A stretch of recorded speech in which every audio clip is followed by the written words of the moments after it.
this one was for the Forks. The Forks is a historical site here in Winnipeg. We got contacted with people to do some archaeology. So the company that we're hired through was Intergroup. They're the archaeologists. This one we got contacted for because, again, it's a historical site, and they're planning to build some condos there in the near future, some shops and some condo buildings. It's kind of weird because too, it's just like it's a parking lot, asphalt parking lot. So you think something like that would have been done before the parking lot, before they put down asphalt and that. So anyways, we got called out for this. The equipment that we were using was our CAT 259D skid steer. The reason for having the skid steer there was, instead of using the excavator to push it back, it would take a lot longer. The skid steer would basically push the material, pack it back down while the excavator went in and did the other cuts. We were using asphalt saw, so it's like it's a walk behind saw that you can change the depth to cut the asphalt. Asphalt can range from basically 2 to 3 inches and can go all the way up to basically 5 to 6 inches thick, depending on the customer's request. So with this saw, it's nice because you can change the depth. Once you see dust coming out, then you know you've obviously hit gravel. The other equipment that we're using is a rental Bobcat from our friends from Bobcat. We were using a E55 excavator. So what this was used for was to actually peel up the asphalt once we did the cuts. And then the measurements for the digs that we had to go were basically was 8 feet long, 3 feet wide, and 10 feet deep. And this excavator, it's a small excavator, but it worked. The reach on it's perfect for something, a little trench like that. So what we would do is, obviously, first step was go through the walkthrough. There was these 10 trenches that we had to do, so we went through a walkthrough. They would explain to us what we were doing exactly. Once the walkthrough was done, they had temporary marks inside there. So then we lined them all up with a chalk line. Chalk line didn't work that great because as soon as the saw went, it started kind of blowing off. So we just kind of eyeballed it, made our cuts. And then once we made our cut, we we ripped up the asphalt, separated the asphalt from the material. We would take off the first couple, I can't remember exactly if it was like 2 feet of gravel, I think it was what the base was. And then anything after so that was another separate pile. And then anything after that was the mud, which we would have to basically dig, throw down, let them sift through it, and then do another dig. So it was kind of like dig, pile, let them sift it, and then keep repeating the process until we got our 10-foot depth. Because obviously piling all that material all at once would make it difficult for them to sift through it. And what they're sifting through to find was any artifacts. Kind of tells a little history of the area in Winnipeg.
Okay.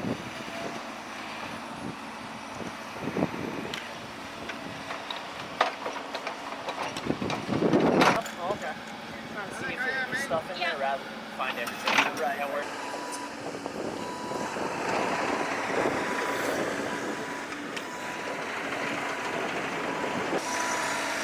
J-Bob Forensics. Yeah. On the first day, the first thing that they actually found, and I can't remember if it was the first trenches or whatever, but they did find a little piece of porcelain from some sort of pot. But that was really, yeah, pretty cool.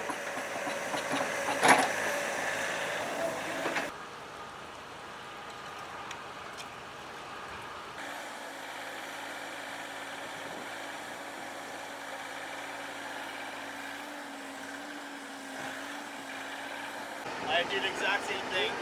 I want to know what I saw. Because it's at the Forks. The Forks is like again, it's a historical park, but it's like a little. It's kind of, I guess I would say, like a farmer's market or some sort of deal. So there's a lot of traffic. Not to mention too, we're right against across from the Museum of Human Rights. So there is a lot of traffic. So that's why we couldn't do all the trenches at once. We literally had to do 3 trenches, and as we finished 1 trench, we had to backfill it right away. The Forks had strict guidelines because of the process. It was taking up a lot of like reserved parking spots for people that are working at the museum and people that are walking around at the Forks. So.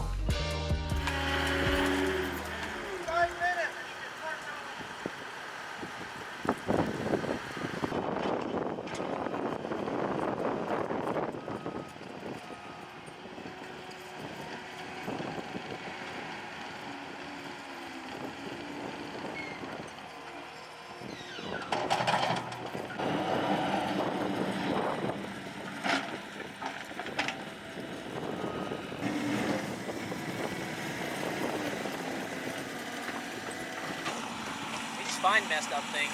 Yeah, pretty much. So we're out here digging today. We found a dead body. That's crazy.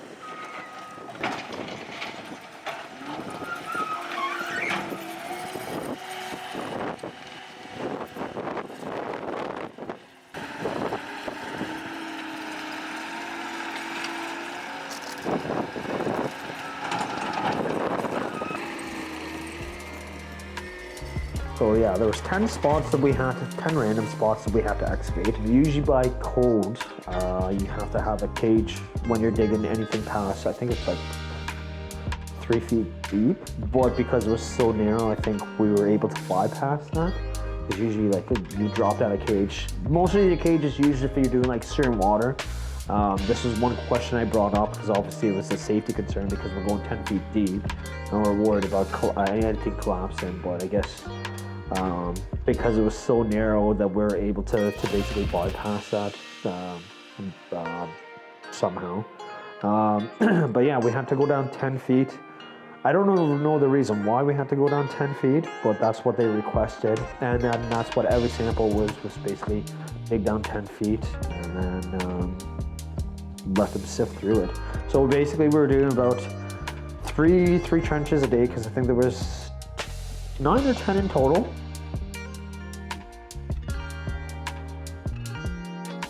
So day 2 was again, we finished the first 3 trenches. I think we did 3 or 4 the first day. So our next day was we did 3 trenches. Same process again.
we back to it. found there was a random electrical wire there. So we didn't know if it was a live wire or whatnot. There was no markings for it because usually something like that, they would have any electrical marked out. So we didn't know if it was for like any light posts. But anyways, once we found that wire, we had to basically come to a complete stop. We had to get in contact with the Forks, let them know about the situation, and then we had an electrical company that came down, took a look at it, found out it was not a dead wire, so it was just an old wire that was left underneath there.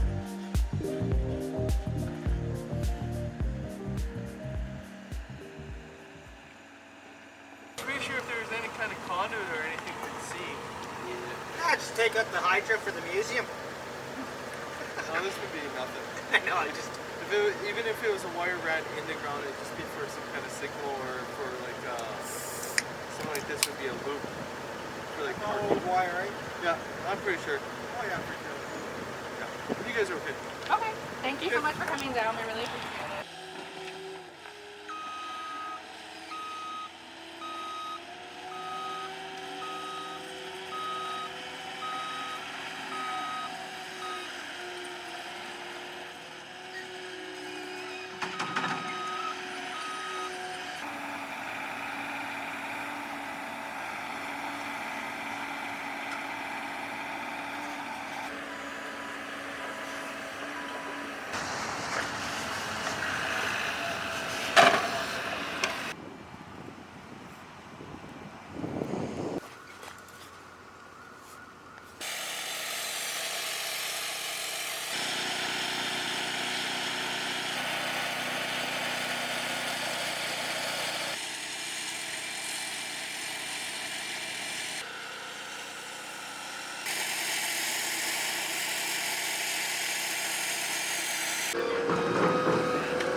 Okay, so this is now we're on day 3.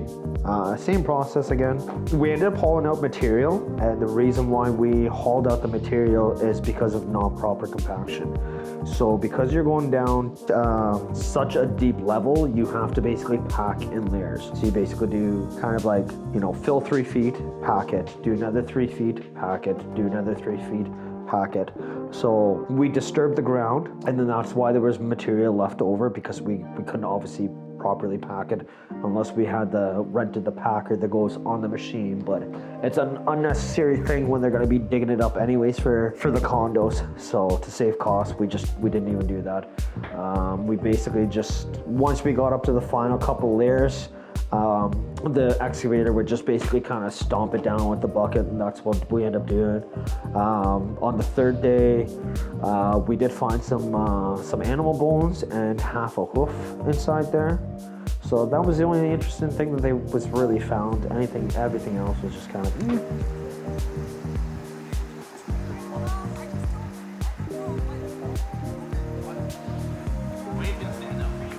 Hell yeah, Wade, my boy.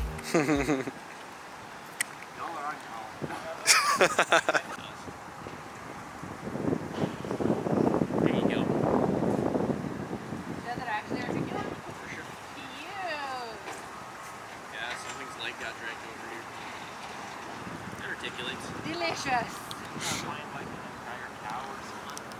Probably. Maybe if we open up the trench a little more, Piece by piece, like a jigsaw set. I mean, Oh yeah. you could probably rip up more of that concrete, eh? Or the asphalt. You know Yeah. it, buddy. You know it. Don't take me long. Get it?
So, hey guys, thanks for watching our video.